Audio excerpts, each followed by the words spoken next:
Ha, endi o'zing bilasan, hech qayerda ishlamasam. Iltimos qizim, ko'chaga haydamagin. Qizim, endi qizingiz bo'lib qoldimmi? Haydama deysiz, o'zingiz meni qancha uydan haydagansiz? Yo, esingizdan chiqib qoldimi? Sovuqda ko'chaga chiqarib qo'yganlaringizchi? Yarim kechasi uyga kira olmaganlarimchi? Sizni deb maktabni zo'rg'a bitirdim. Institutga kirmoqchi edim. Lekin siz unga ham to'sqinlik qildingiz. Shuncha yil xizmatingizni qildim. Lekin ana farzandi qizingiz bir narsani olib bu joyga qo'ydimi? Yo'q. Dardimni faqat dadam bergan jonsiz daftarcha eshitdi xolos. Meni kechirgin qizim. Qizim demang meni. Xo'p, mayli. Dilnozaxon, meni kechirgin. Men ahmoqlik qilib qo'ydim, iltimos. Qizim, meni kechirgin. Bizni ko'chaga haydamagin. Men ichimdagi hammasini aytmoqchi edim.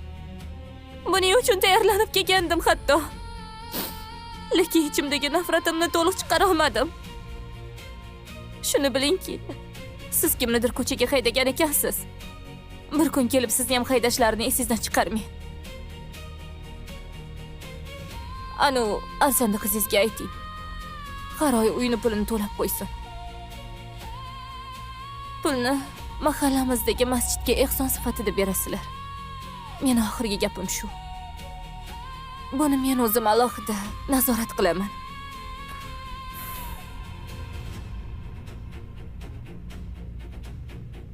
Sog' bo'ling.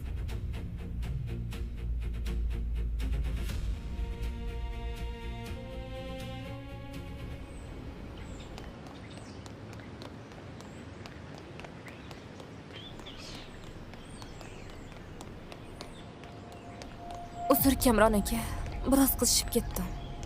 Hech qisi yo'q. Hammasi joyida. Bo'ldi. Yig'lama. Hech qachon bunaqa ohangda gapiraman deb o'ylamagandim. Sen to'g'ri gapirding. Xato qilgan insonlarni insofga chaqirish har bir mo'min musulmonning burchi. Kimdir shunaqa degandi, to'g'rimi? Ketdikmi? Yura qol. Xullas, bugun bo'shman, nima yeymiz? Farqi yo'q. Qorning ochdimi o'zi? Biroz. Qayerga boramiz? Kechagi joyga boraylik. Bo'ldi, boramiz.